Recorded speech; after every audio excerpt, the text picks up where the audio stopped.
This is Swarfcast. I'm Noah Graff.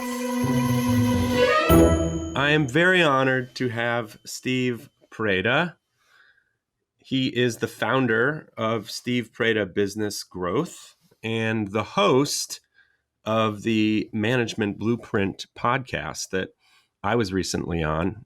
And I'll tell you right now, he's a very good interviewer himself. So hopefully I can measure up. Welcome to the show. Thank you, Noah. I'm honored to be here. I'm very excited to be on Swarfcast. Awesome. So, okay, I just want to start out by you giving me the brief Cliff Notes version of your business. Then I want to get a little of your story, and then we're gonna dig deeper. Yeah, so as you said, my business is called Steve Preda Business Growth, and we are in the business of growing businesses through systemizing, simplifying, conceptualizing methods to grow businesses. So basically, there are 1.7 million small to medium-sized businesses in the United States alone, and there is a pandemic going on among these businesses that I call business COVID. And our mission is to eradicate business COVID. And in the process, we also help business owners to get to their ideal life by building great businesses. That eradicates business COVID. So what happens is about 180,000 businesses disappear each year because business owners are not trained MBAs, and they are not born entrepreneurs. They, as Michael Gerber in the email says, they are technicians who start businesses, and they know their stuff, they know their service that they provide, their product. But building a business is its own thing, and we help simplify the concepts and toolify them, make them really easy to implement. And each concept has to be explainable in 5 minutes or less. And then we work with the leadership teams to implement those concepts in their businesses. And then it helps the business grow, to become more profitable, to have an engaged workforce, leadership team with a vision, a strategy, executing it, becoming highly profitable, and digging a moat around the business. So that's what we do. So, I mean, I tend to think, obviously, if you've had a lot of education, MBA, you've learned theory, you've learned about the business that you're in. Obviously, that helps, but I think anybody needs to learn the skills. Sure, maybe some people are just natural in their leadership and their charisma but as far as bringing it all together, I remember Steve Martin, the comedian, saying, I'm not a natural, I learned how to do this. And so it sounds like that's your outlook, that people need to learn how to have a business. Yeah, or they need it to be made so intuitive and simple for them so that they can effortlessly implement these concepts while not losing the focus on what they're really good at, which is their business, the service they provide, the product they create, the process they execute. So that's kind of the mission, so that bring it to them, make it simple, make it easy, make it customized, and then they can focus on keep on growing their business and doing what they are best at. Interesting. Okay, I got all kinds of questions about that. And first, though, I want to get, a brief story of you. I mean, as everybody can hear, you've got an interesting accent, and you, you are quite successful and worked with a lot of interesting people. And I want to know how you came to be where you are right now. So first, where are you from? So I was born in Budapest, Hungary, in Central Eastern Europe, and my parents are professionals, both sides of the family. Everyone was a doctor, a lawyer. So that was kind of how I was raised. But I kept hearing stories about my great-grandfather, who was a great entrepreneur. Between the two world wars, he built a great bakery business, which supplied all the big hotel chains and distributed bakery products all across Budapest. He was one of the biggest taxpayers in Budapest, even though reportedly he didn't claim all his taxes. And he was my idol, not because of the tax thing, but because he was an entrepreneur. And I thought, that is really exciting to build a business from scratch. And I was very curious about that. And I thought that when I finish college, I'm going to become an entrepreneur. And so it turned out that I got a scholarship and then another scholarship. And then I got a job in London. And I got all these great opportunities. And it kept putting off my entrepreneurial journey, so to say. So you were an MBA in a school in Hungary? I was not an MBA. I studied finance in Hungary. Then I lived in different countries. I went a year to Greece. I studied there, Greek literature, actually. Then I went to the Netherlands. I studied business there. Then I went to London, where I worked for a big accounting firm, became a CPA there. They call it ACA, but became a chartered accountant. And then I joined a big bank, which was a big multilateral bank. It's kind of World Bank for Central Europe, called the EBRD. And then I joined another bank, and I was kind of on a fast-track management program with these banks. And I kept wanting to do my entrepreneurial thing, but I was kind of in a golden cage. I couldn't get out.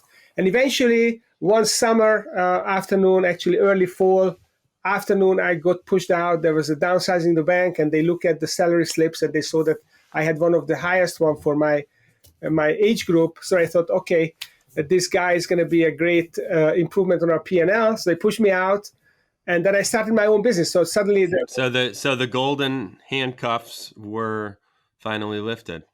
It wasn't quite a golden handcuff. It was 3 months severance, but it was I had a great salary. No, but I mean, you said before you felt like you were trapped because. That's right. Yes, it wasn't a golden parachute. It was a golden handcuff. You're right. You got the right term. Right, not the golden parachute. Doesn't sound like you got much of a parachute. Right. No so parachute. the handcuffs, you were released the handcuffs from them. came off, and I was 35 years old, and I always thought of 35 as kind of when I really have to get out of this corporate world, and they helped me get out of it. And I walked across the street. I rented an apartment for a friend of mine, and you were in London right now? I was in Budapest at the time.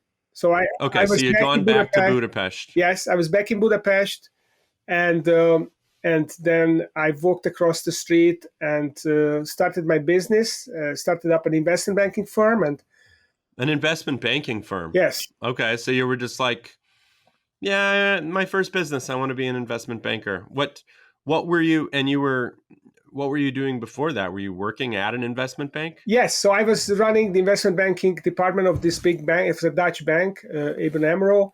I was running the investment banking department in Budapest.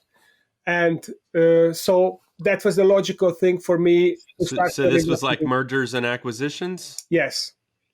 Mergers and acquisitions. And as a private entrepreneur, so with the big bank, we were serving the big corporates, like the top public companies. But as a private entrepreneur, I didn't have the cachet to do that. So I started working with small to medium-sized businesses and helping them raise money and then prepare for sale and then help them sell it. And it was a very exciting time. Hungary was just joining the EU, and it was very high expectations. There was good growth. So it was a really fun time, and the business was growing nicely. And one of the things that I stumbled upon around 2005 was a book by Michael Gerber, The E-Myth, which I already mentioned. What's it called? The E-Myth, the entrepreneurial myth. E-Myth. Okay. And the main concept of the E-Myth is that you have to work on your business, not just in your business. So it basically looks on your business from a bird's eye perspective. Here's your business. How do you build it? Don't just think of it as doing jobs for other people, but you actually build a business that will be a valuable thing. And I got really excited by this. I read the book, then I ordered kind of the sequel to it, the E-Myth Master. It's here somewhere. It's like a thumb. And I kind of made notes. I implemented everything I could, and that really helped my business take off. And that was a big moment because it kind of raised my interest in this whole idea of building businesses and growing businesses. So it was scaling. It was replacing yourself, sort of. Yes, it was the idea of having a vision and a plan, and having an organization structure, and how to divide and conquer, and how to. He talks about position contracts, Michael Gerber, in your organization. So how do you empower your people so that they understand exactly what they own, the function they own, and what they have to execute, and set targets, and socialize your vision, and then have a strategy for your marketing. Okay, then what processes. Happened? So that really gave us a boost, and we were growing really nicely. And 2007 was the best year in our company. We basically doubled our revenues. And 2008, I was super excited. We had a lot of projects cooking, and I thought that we were gonna again double the revenue. I hired a bunch of people, and then suddenly the financial crisis hit in September 2008. And suddenly I realized that all our deals were collapsing, and I had to very severely downsize my company to just survive. And that was a very tough time. 2008, 09, we were basically living hand to mouth, so to say, so to speak. And then we recovered. 2010 was quite okay, and then 2011 looked like another great year. And then the European currency crisis broke out. And again, we had all these 5 or 6 projects that we were going to close. And what was the currency crisis? The EU, the euro went way up? Well, what happened was, some countries in the euro, they went into debt, and suddenly it looked like they would not be able to stay in the currency zone because they were destabilizing the euro, and there were discussions of cutting them loose or cutting themselves loose, like Greece and Portugal and Ireland. So the banking sector was in a disarray, and suddenly banks stopped lending money for projects, and investors were kind of holding off. Not good for iBanking. No, definitely not. And my wife and I were, we were at the Lake Balaton, which is where our vacation home was, and we looked at what was happening and said, are we going to wait for another crisis? This is kind of take 2, and are we going to wait for take 3? And then we decided that we won't do that. It's too much instability. So we're going to try to come to another country maybe. And then we looked at Australia, New Zealand, Canada, and eventually decided to come to the US. Was it difficult to come to the US? No, actually it was very easy. Why? Because you had a business? Because I had a business, and I could create an affiliate for my business, and I started investment banking here. And for the first year, still doing like small to medium size companies. Yes, same thing. I thought that we had a good recipe in Hungary for M&A, and I thought that we would just follow the same thing. Virginia is like Hungary in terms of rough population and geographic size. So I thought that, it's great. I'm just like DC area. That's where you went? No, I went to Richmond.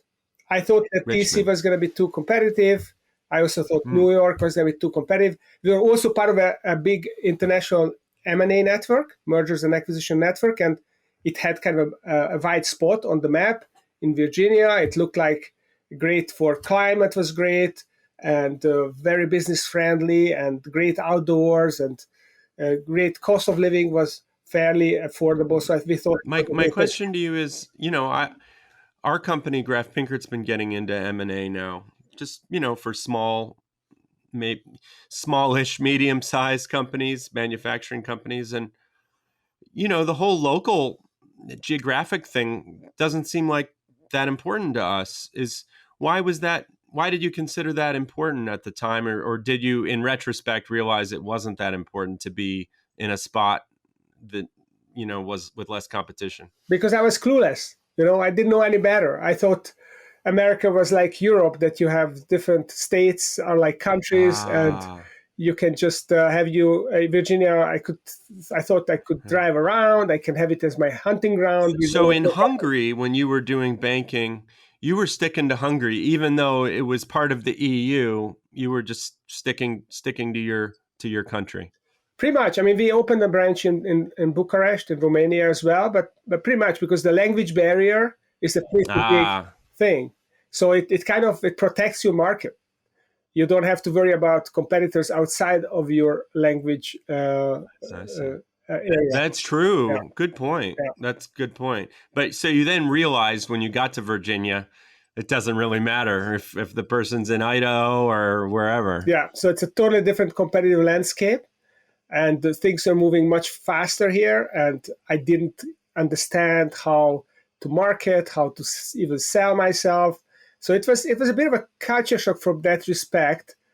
So Interesting. so I decided to pull the plug on my investment banking business and go and join a coaching organization called Vistage. So I thought Vistage is a peer group organization, and I thought, okay, so Vistage is kind of a franchise, and as a franchisee, I was going to learn how to promote my business, how to recruit members to my group, build a network through Vistage groups. So that's what I did. All right. So this is really interesting to me because I mean coaching is in these days. My brother, he's becoming a coach for it's for a coach for men in their relationships. And I have a life coach, I have a podcast coach. You know, I think it's part of the podcast is boom. There's so many coaches. And I was talking actually with my podcast coach. She's sort of the assistant podcast coach yesterday. We were having my coaching session, and he was talking about, I'm thinking about maybe being a life coach, podcast coach, because he's got like a self-help podcast. And he's like, but I don't know, like, who am I to do this? Um, and which I've thought about too, like I've thought, yeah, maybe one day that'd be interesting. I like to help people. I like to um, make my mark. What made you think that you had the ability and I guess the right to coach people? What was it? Just something aching inside, and you just say, I know I was born to do this." Not really. I mean, it wasn't that highfalutin. It was, I looked at it as a mastermind, running a mastermind group, and I formed a mastermind group in Budapest that. Explain what a mastermind group So a is. mastermind group, it comes from the book Think and Grow Rich by Napoleon Hill, which is like one of the perennial bestsellers from the 1930s, and this comes from originally from Carnegie, Andrew Carnegie. So anyway, so that's an old concept. Even Jesus had kind of a mastermind group with the apostles. So it's the idea that Vistage says it this way, that all of us, none of us is as smart as all of us. So when you get a group of Yes. people, then you can really brainstorm and you can access their minds through conversation, and you can use their experience to bolster your own, and you can make better decisions. You can build relationships, contacts. You can build a network. That's something that totally excites me. That idea, like when I'm in an informal situation like that. So okay, so you already had this mastermind background, and then you saw Vistage as like a mastermind type group. Yeah. And that was sort of the gateway into coaching, because you're like, if I can do this kind Exactly. of stuff, then Exactly. So interesting. I ran a mastermind. I looked at it as another mastermind, and I like challenges anyway. I thought that there's no better way to learn business than to throw myself among the wolves, basically. And all these So business who were the other people in the mastermind group? People that also had businesses or have businesses? So these are all business owners who run businesses between $5 and $100 million, or in some cases bigger businesses. But your business had stopped. That's true, but I was the facilitator, so it didn't matter, right? And how big was your business at the time? My business before it was a stopped? couple of $1 million fee revenue, so it wasn't a very big business, but for Hungary it was one of the largest ones, and it was a high margin business. So that didn't really matter. What mattered was that I worked with a lot of other business owners, and it was like being a management consultant to some extent, as well as negotiating with buyers.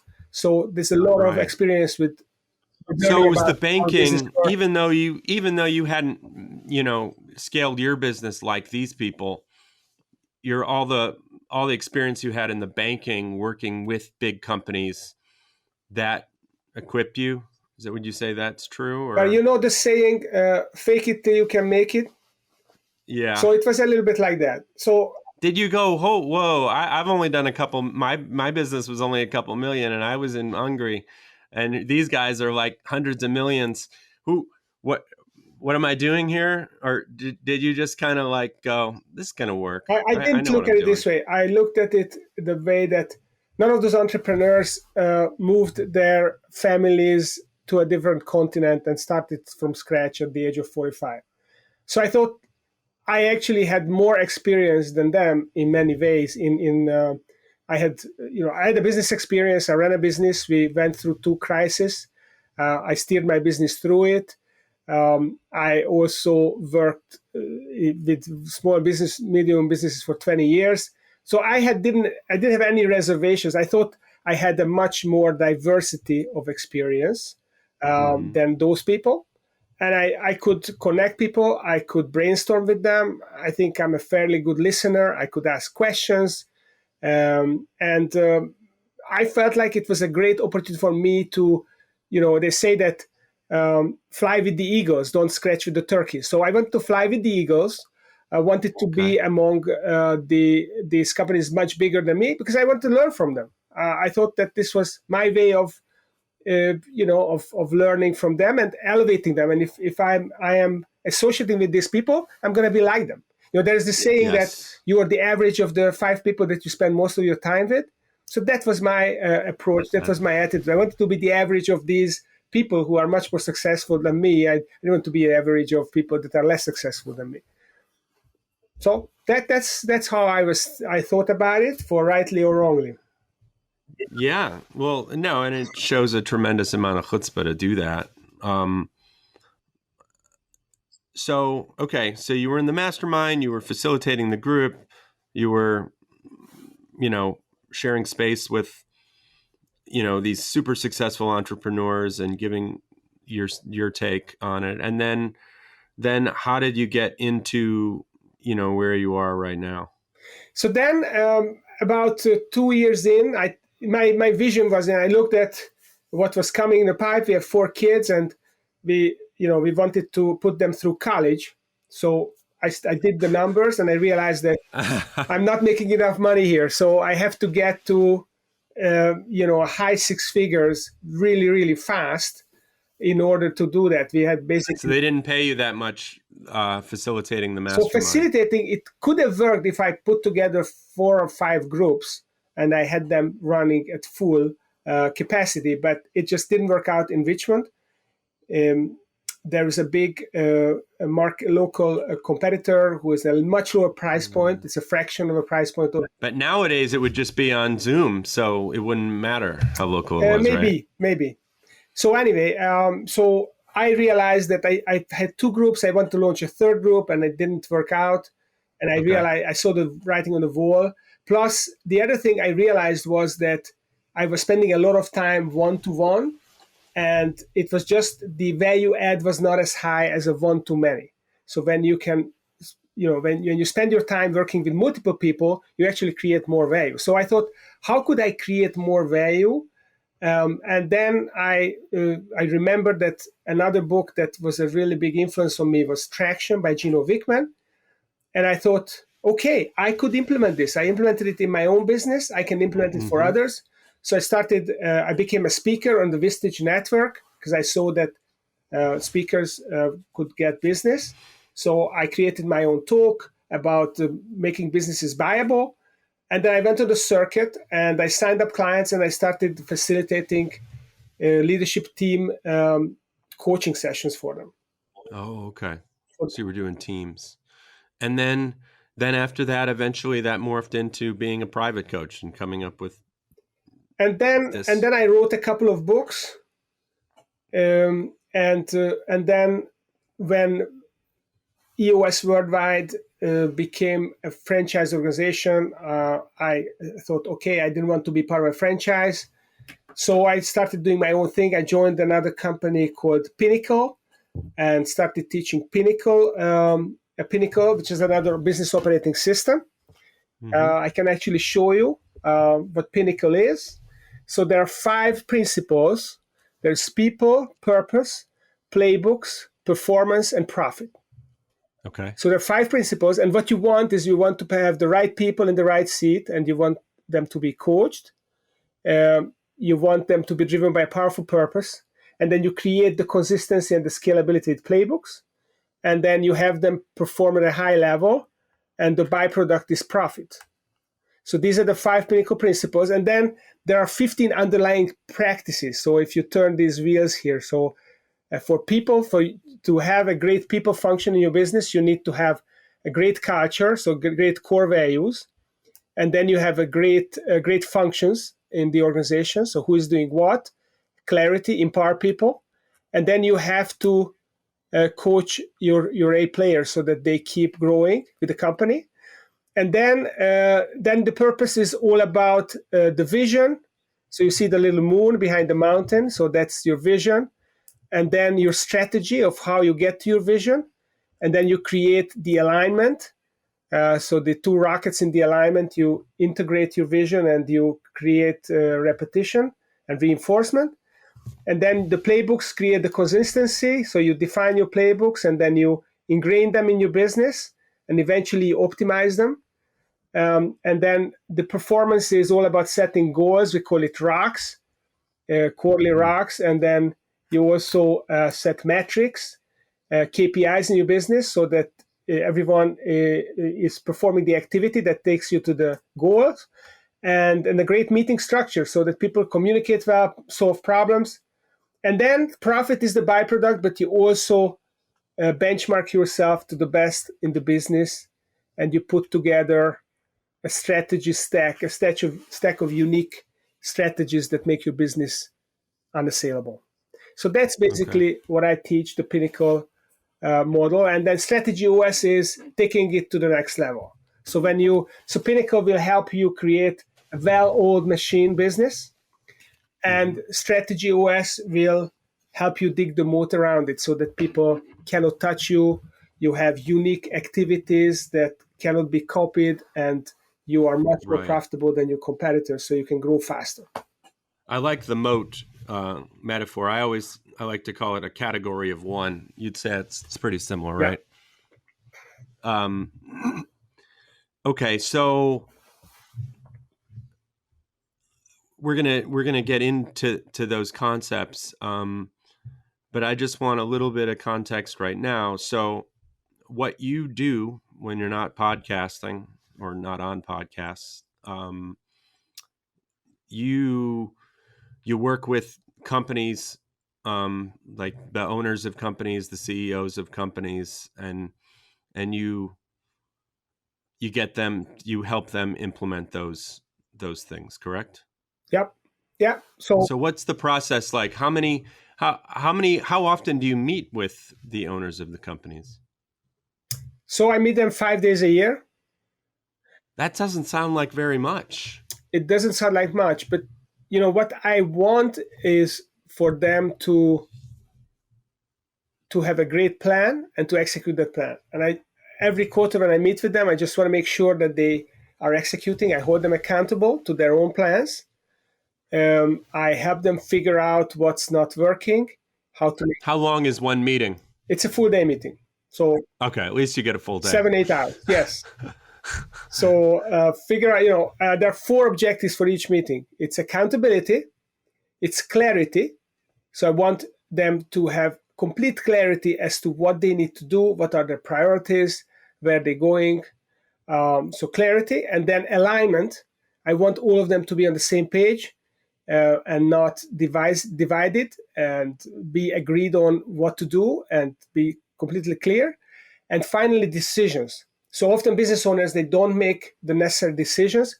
Decision means to cut off. The Latin root of the word is to cut off.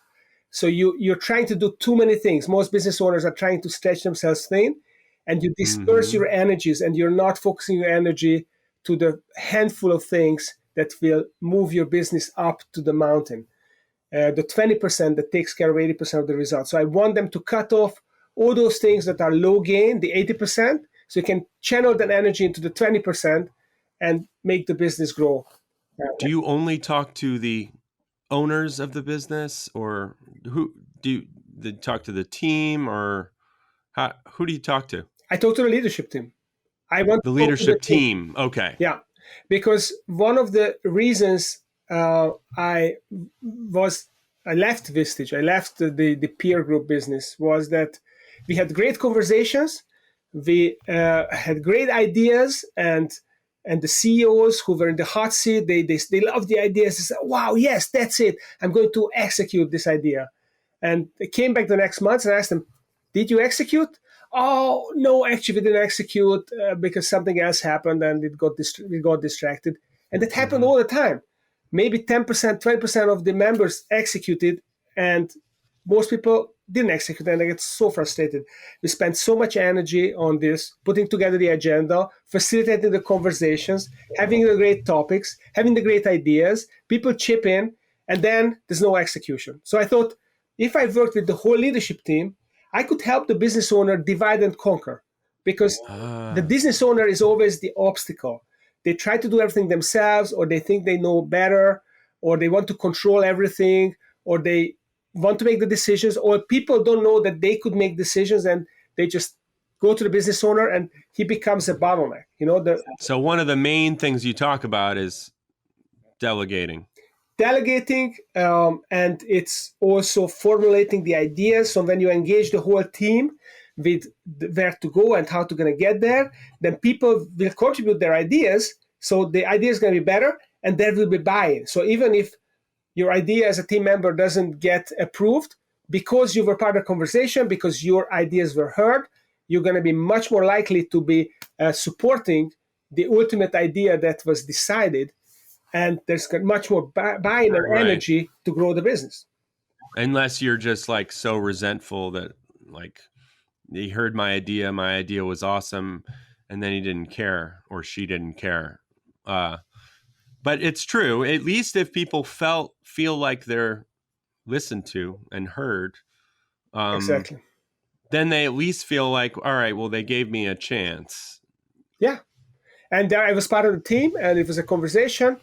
And, hopefully your idea was not rejected because, okay, people heard it, but they didn't respond to it. No, there was response, there was this discussion, and it came out of discussion that there was a better idea, and you decided for the better idea, and that's fine, And sometimes your idea may not get chosen, but it catalyzes other ideas, so it becomes part of the bigger idea or the ultimate idea. And if you didn't put forward your thoughts, the ultimate idea would not have come out as good. Yeah, absolutely. Do you sometimes deal with, work with just like a solopreneur, or, or, I mean, are some of the teams really small? I mean, well, what are you? Either you should have a big team or you should have a big ambition. But you have to have one of the two. Well, what is a big team? So, a big team is you at least have, 3, 4, 5, 6 people on the leadership team. So the Okay. business owner is not on their own. They're not trying to do everything themselves. I wasn't sure if you were going to say like 20 or, okay. Well, in the company, maybe there are 20, 50, or 100 people. It's possible. But yeah, but I work with some smaller companies who only have maybe 5, 6 employees, but then they have a big ambition. They want to triple the business within a couple of years. I had Give me. Oh, keep going. I'm sorry to cut you Yeah, off. I just want to share. I mean, there is one client I have that were really small. They had like 6 employees when we started, but within 18 months, they 6x'd the business. So they grew it 6 times bigger. And, and they kept on going. So this is Does that mean they had 6 times more employees or just 6 times more 6 times profit? more profit. Yeah. Okay. But they had profit. So it was the revenue and the profit. The revenue went up 4 times. The profit went up 6 times. So it was a substantial growth for that business. So it doesn't have to be a big business, but you have to have people who want to really grow and they want to change and they're willing to get out of comfort zones for that. What is well, give me a few examples of the businesses that you work with. Yeah, so I like businesses that are technology enabled. So I really like software enabled businesses. I like businesses that that are dependent on intellectual property, people, service businesses. So I tend to have more service type businesses. I like professional services as well because there it's all about the systems, the ideas, the intellectual property, and you have to rely on people doing what they need to do. And what is a professional service? professional service is where you are selling the service that professionals provide. So you don't actually have a tangible product. So, for example, the accounting firms are professional service. Law firms are professional service.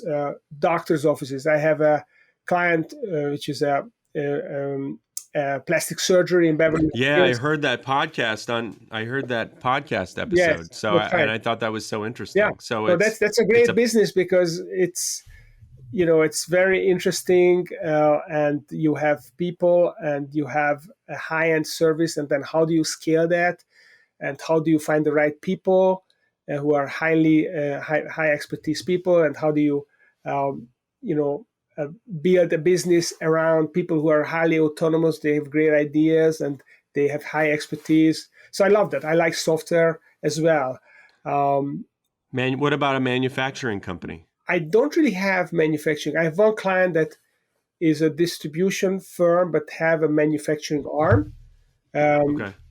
And there's another one which is also distribution but a value-added distribution. I have a couple more distributors who kind of take a product and then they evolve that product and sell it. But pure manufacturing, there are fewer and fewer of those companies around, actually. Well, maybe just not in your world. Maybe. Yes, that's right. I mean, you meet all those people, right? Okay. So, all right. I say I'm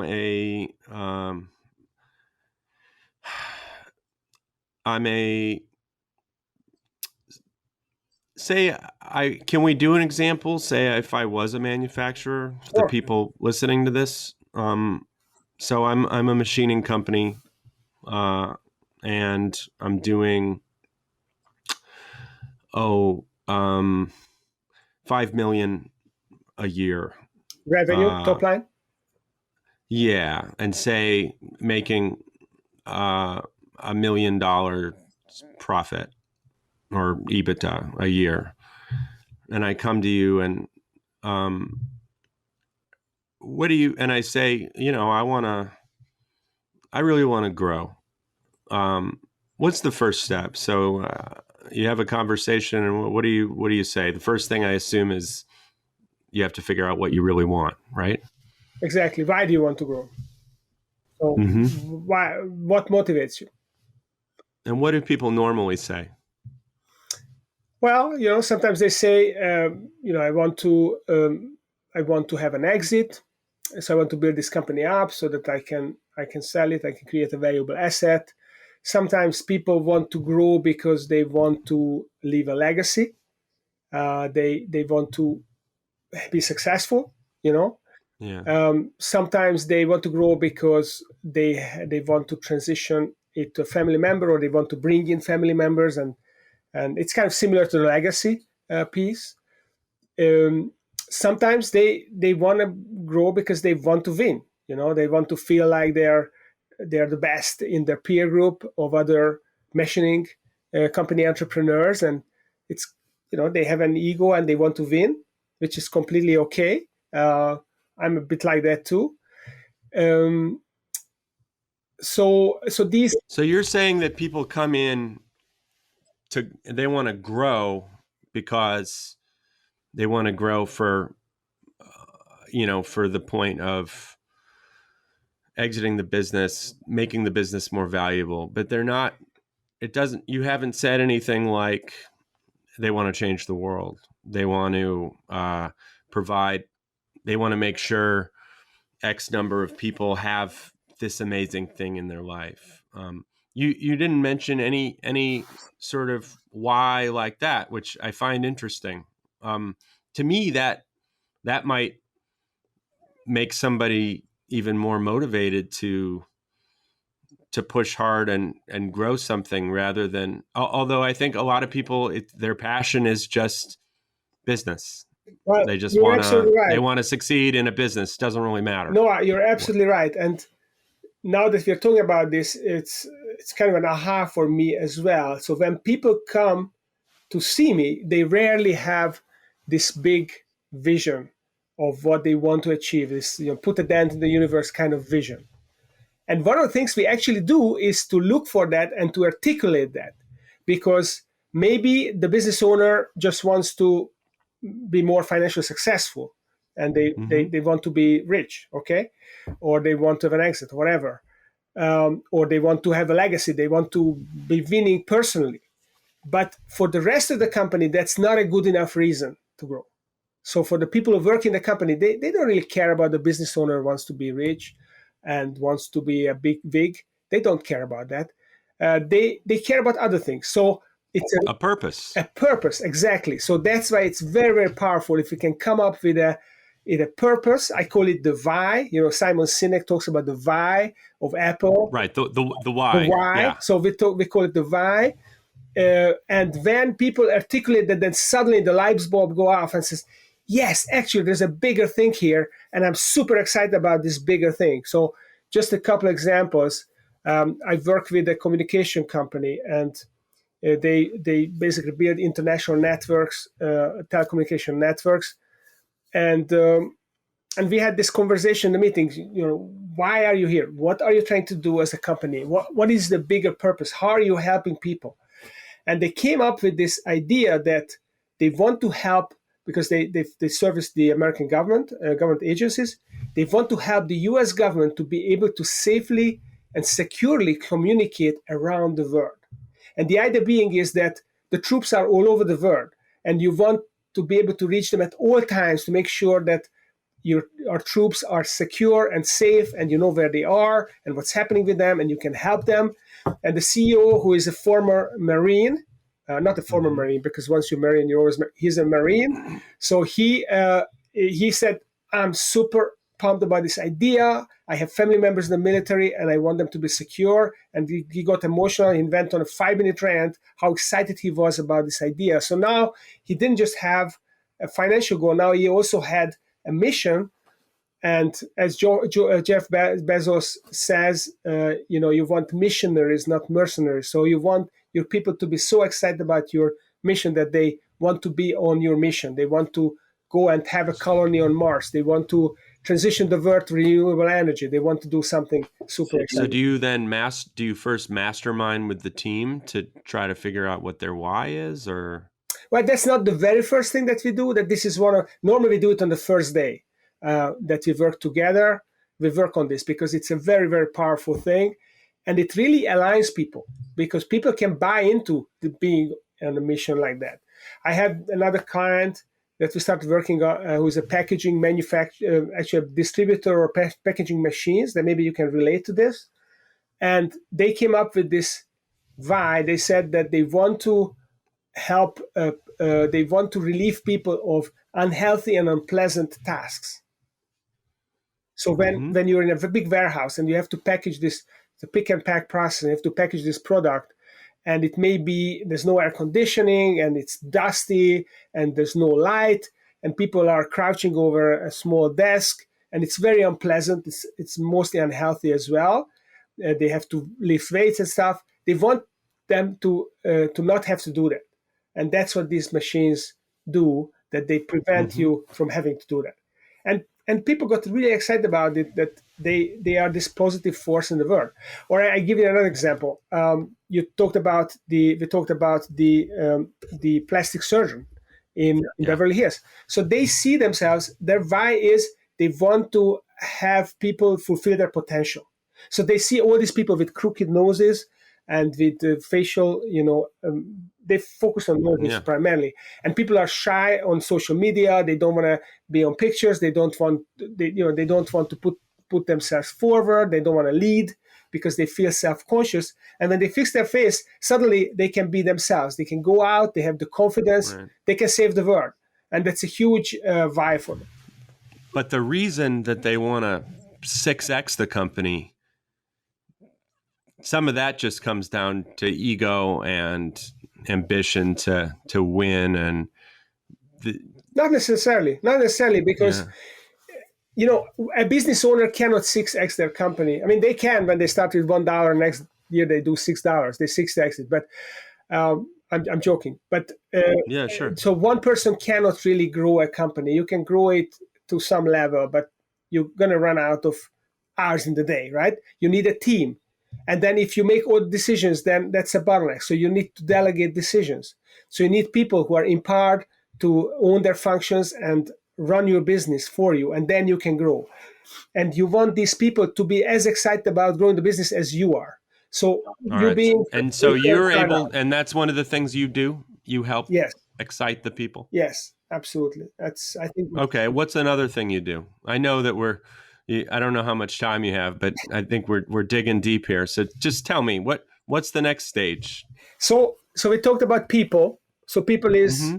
is figuring out what is your culture. So what are the core values that you as a business owner, as a founder, and some of the people that you started with, they inculcated in the business, and how do we perpetuate this culture in the business, core values. Mm-hmm. And then we talk about the vision. So we talked about the vision already. So what is your why, and what is your Your why? big hairy audacious goal? We call it the pinnacle. So what's a big goal 10 years out or 15 years out, that is going to be tangible, measurable, but it's really, really exciting. And then we paint a vivid vision of a medium term future, and then we break it down to the annual goal and quarterly goals. So that's what we also do.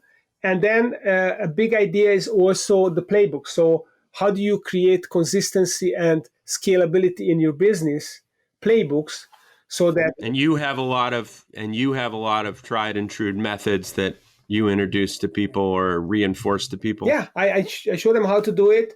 It doesn't have to be complicated. It's really, really simple. And you just have to think of your business in the right way. You have to make sure that people who have the best practice, they record their best practice, and you find the person who loves to document things and to organize things, and then you can get your playbooks done in no time. So find the right roles. But how do you what do you do to get these? If I'm listening to this and I want to know what are these best practices, what are some of them? Well, How can you help every them? business has its own best practices. So let's say I'm a Mm-hmm. machining company. So what functions do I have? I have a sales function. Maybe I have a marketing function. I have an engineering function. I have a delivery function or a manufacturing function. I have an administrative function, and all of those functions have a best practice, or maybe more. So Mm-hmm. my engineering function has a best practice, the way that we maybe create our tools, machining tools, or how we create our injection molding, or how we what So you help people organize this stuff, kind I of get their I heads help together. them think about it conceptually, and I give them the tools and the mental picture of how that works, and then they can do it. Interesting. Okay, so we got the people, and then we got the Purpose, playbook. We talked about playbooks. Yeah. And it's really important to have good playbooks, because if you want to improve your productivity, you have to be consistent. You have to you have to have processes so that you can create consistency. And every time you double the cumulative repetitions, you improve your productivity by 20%. And if you have this consistent productivity, you keep improving, that's your margin is increasing. And you have all those mediocre businesses that are always doing things differently. They never improve. So that's what you want. You also want to delegate. So that's also processes, playbooks. And then you have the execution piece. So you got the vision, the great people, the playbooks, then you have to execute. So how do you make sure people set goals and they execute? They have good KPIs. They have good meetings where they make decisions. And how do you make them do? How do you make your clients do that? How do you make them have? I mean, I know you can't make them, but I show them how fun it is, and then they want to do it. It's fun, and people want to be productive. So I believe that everybody wants to be successful, productive. They want to contribute, and people just don't know how to do it. Or how do you show them? I show them how it works, and then the light bulb goes off, and then they start doing it, and they get good at it pretty quick. It's very simple, but not easy. It's simple, but not easy. How often and I don't know, maybe you can't tell me this, but like, how often do companies come to you and you make a huge impact versus, they just kind of stay the same? Well, less and less. So when I started doing this 6-7 years ago, it was about 50-50. So 50% of companies I helped, and 50% were not changing. And what I realized over time is that the biggest difference is client selection. So I have to select the clients that are receptive to this, who have an open mind, who will willing to step out of their comfort zone and try new things, and will be willing to endure the pain of change. So the first thing you do when a client comes to you is you talk a while to the client and find out if there's somebody that is a good candidate for you to work So I talk to the business owner first, and I talk to the whole team. And then I can see really clearly, is this business owner, is he for real? And is this team for real? Are they have what it takes to make change and to grow this business? If I see that they're not going to do it, then I politely decline or I recommend someone else. Okay. And as far as like a pattern of who succeeds and who doesn't, somebody who's willing to get out of their comfort zone and you'd say that's one of the key things you look for. What are the key things you look for when you decide that they are worthy to do your services? Yeah. So one of them is the willingness to grow, or the desire to grow. So do they really? Because most business owners, everyone talks about growth, but most of them don't actually want to pay the price of growth, which is getting out of your comfort zone. So do they really want to grow? Are they willing to pay the price of growth, getting uncomfortable? That's the first one. The second one, they need to have a degree of self-awareness.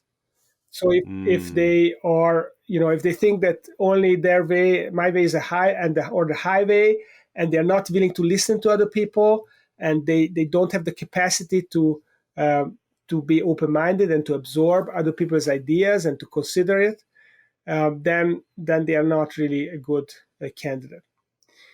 And the third thing, they have to have the right kind of business. So they have to have figured out how to make money. So if there's not, and you don't really do that with the people to help them figure out how to make money. No, they have to have the idea, and they have to have proven that they can make money. Maybe they don't make much money. Maybe they are not profitable. They're just barely making it. But they have a product or a service. There is a demand for it in the marketplace. And they have a team around them that is helping them. And they're just not able to make the business successful. Then I can help them. But if they don't have an idea, if they don't have a product or a service, then they don't need me.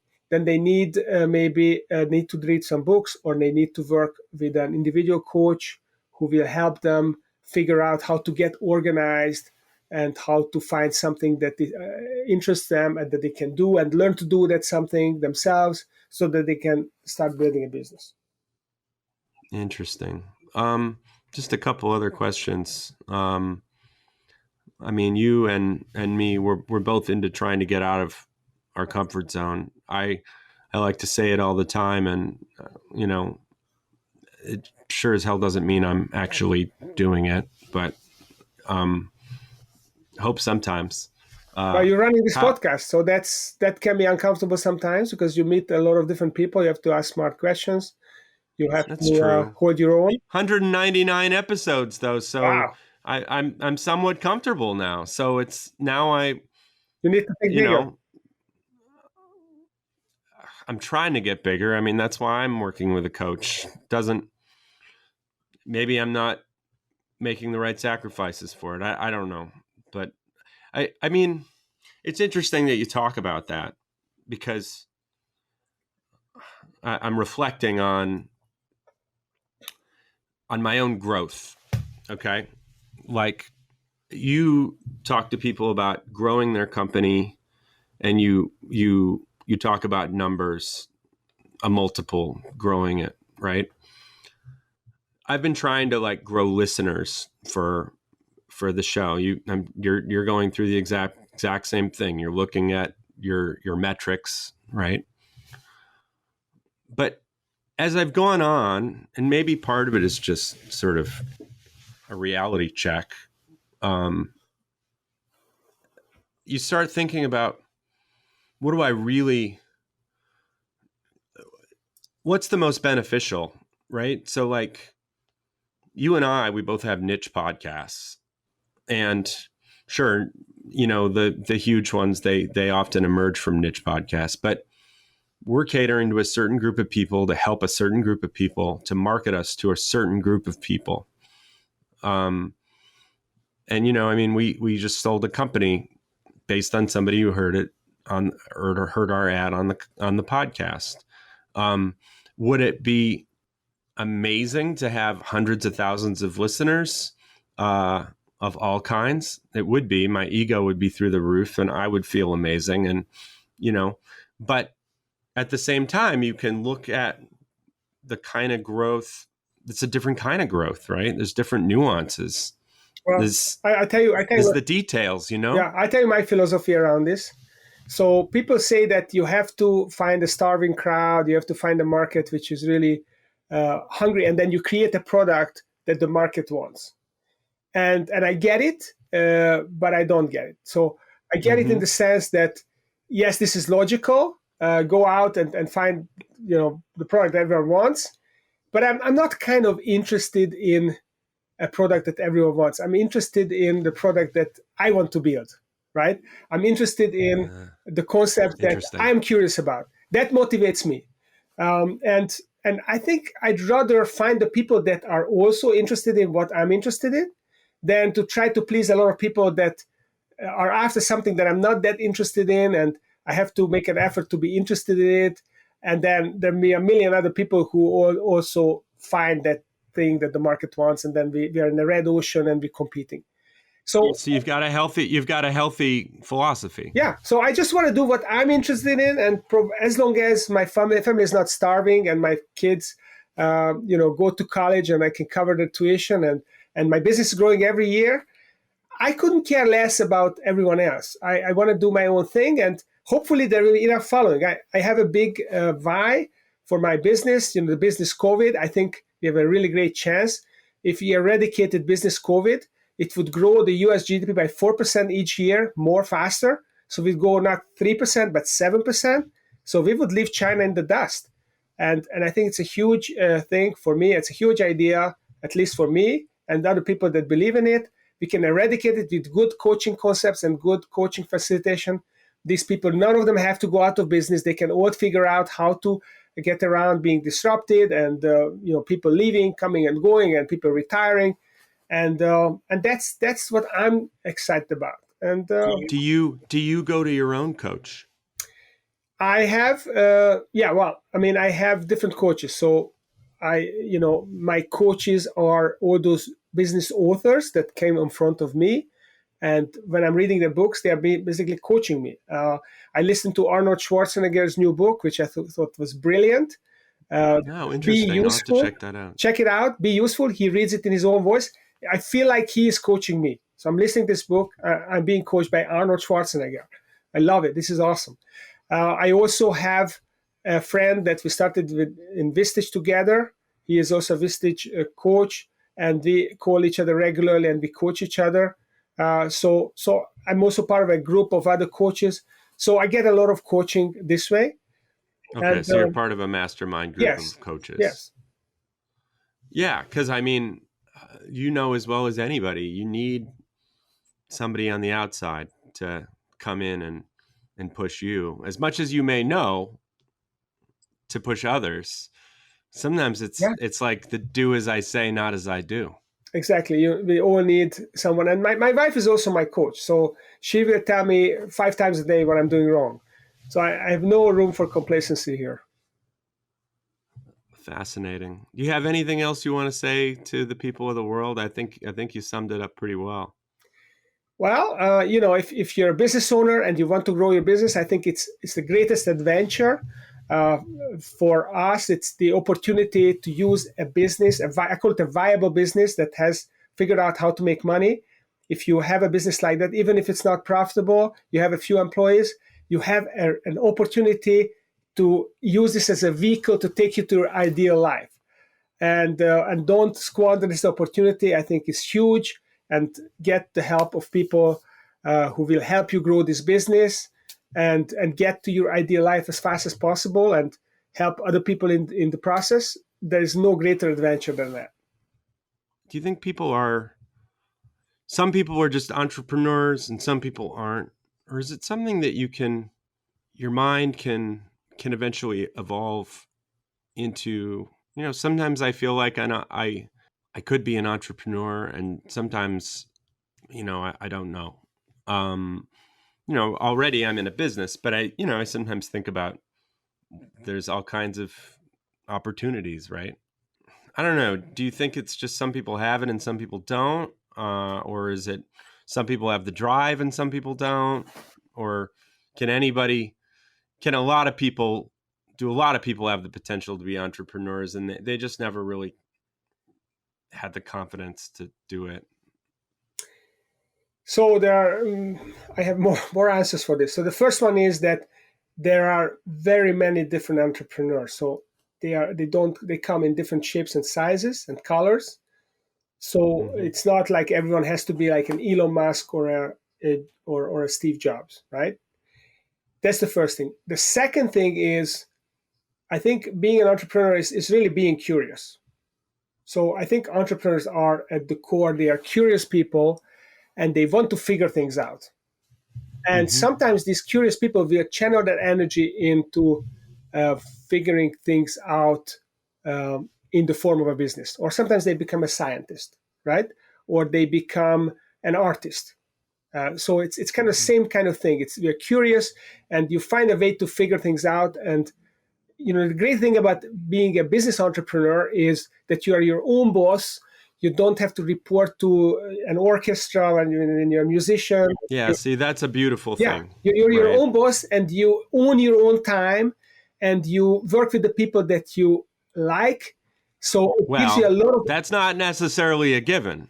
Well, that's why you have to do it right. Yeah, I mean, it's up to you. If you're the entrepreneur, the business owner, the boss, then you can surround yourself with the right people. You can manage your own time and you can do whatever you like to do. That's the beauty of this whole entrepreneurship game.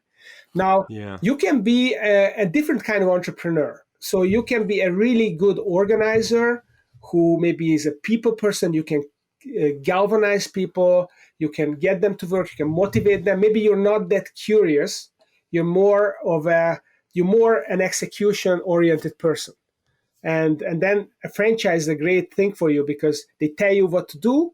You don't have to figure it out. You don't have to be super curious. You just have to want to do it. You have to be action oriented. And then you can be a franchisee entrepreneur. It's a kind of entrepreneurship as well. Or you can be an intrapreneur. You can be the CEO of a company where you kind of have a lot of autonomy.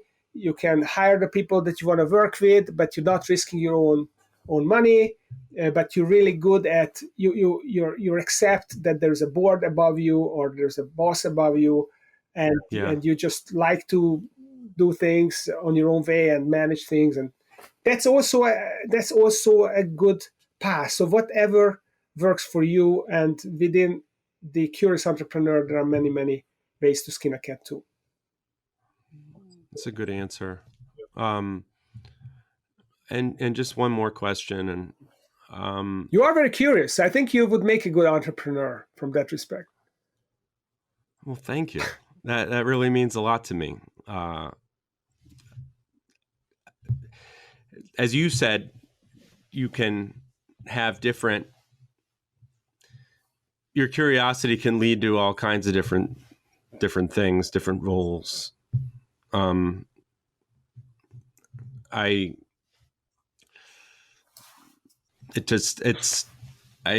think you already are. A podcast entrepreneur is an entrepreneur. You are building a business. It may be a small business. It may not make a lot of money yet, but I like to think that as long as you're growing and you have a path to getting to a point where you will have enough listeners to be able to advertise and to make some money, and then you can snowball it. You can do other things on top of the podcast. You can do a live performance. Some of the podcasters, they go out on the stage, like this Belarusian guy. What's his name? Vaynerchuk. Gary V. He started out as a podcaster, and then he went to the stage in London and in Los Angeles, and he's a big entrepreneur, though. Yeah, but he started with the Vine videos, YouTube, selling Vine on YouTube for his family business. Yeah, so it was kind of a family business, and he was kind of a podcaster of some sorts, a YouTuber, and then he rolled it into this business where he is advising other people how to use social media. Basically, he turned his YouTube into a social media consulting business. And then he turned his podcast into a stage performance business. And then he became an influencer. So it was a very gradual thing of something like you with the social media show. Mm-hmm. But you personally, what are your ambitions for your podcast? Just to help it work in harmony with what you do. I don't have an ambition for my podcast. I have an ambition of eradicating business COVID. And as long as the podcast serves that goal, and it does, because every podcast, there's a framework. So I'm helping entrepreneurs conceptualize their business. Okay, how do I... And not everybody can afford your coaching. And not everybody has so this is your chance to impact more people. To help the home gamer. Exactly. Yeah, no, I get that. One last question, and we talked about this when you interviewed me. When has serendipity played a big part in your life? All the time. Every time there was a big failure in my life, it helped me to a big breakthrough. So the biggest one was... I was working in this big bank, and I was super excited. I wanted to work actually in Moscow of all places, because it was really hot in the 90s. A lot of capital market. Yeah, would you believe it? I wanted to work for the Moscow office, and it looked like I was going to get the job, and then someone vetoed me, and I didn't get the job, and I got pissed off. I left. And I joined another bank, and then they promoted me. I got the bigger job. I started running a bond desk, whatever. Then when I got fired, then it pushed me out of comfort zone. Suddenly, I didn't have the golden handcuffs, as you called it, and I could do what I really wanted to do. Then, Yes. when That was serendipity, that was for serendipity. sure. When the financial crisis came, I had to organize my business better so that we were able to survive, which made my business much better. Then when the Eurozone crisis, the Euro currency crisis came, then it pushed me to come to America. So this was serendipity. It was a crisis, and crisis is danger and opportunity, and I managed to take the opportunity piece. It was very dangerous, but the opportunity was there. And every time something failed, it pushed me to do something else, try something else, and it ended up being better. So yeah, you get it, man. You get it. Yeah. That's probably why you liked talking about serendipity on the podcast. Exactly. You're a practitioner. Yeah. Now that you say it, yes, I probably am. Yes. All right. Thank you so much. This was really fun. Thank you. Wait. We're not done yet? I know you have to go. However, when people want to find you, your services, your podcast, your website, tell us where to do that. So my brand is my name. So it sounds very self-serving, Steve Preda Business Growth, but the method to the madness is that I had so many brands in the past, and I always had a new idea, and then I had to rebrand it. So I decided 5 years ago, no more rebranding. I'm just who I am, and then my business is just going to be an extension. So Steve Preda Business Growth. We have a LinkedIn page where we post a lot of content, videos, infographics, all about growing businesses. So I suggest you check it out. My website, stevepreda.com, also very, very easy. My books, this is the latest one, Strategy OS, and I've got one about Pinnacle that we talked about. There's another one, Buyable, so how to make a business buyable. So check out my books on Amazon. Steve Preda, Entrepreneur Tools is the series. And don't forget about the Management Blueprint podcast. Yeah, and then the podcast as well. So just Google me and you'll find all that stuff. You find it on my website as well. All right. Thank you so much, Steve. Thank you, Noah. It was a really fun to be on this podcast. It's probably my favorite so far. So thanks. Thanks totally boosting my ego. You are a very good listener and you ask great questions. So thank you.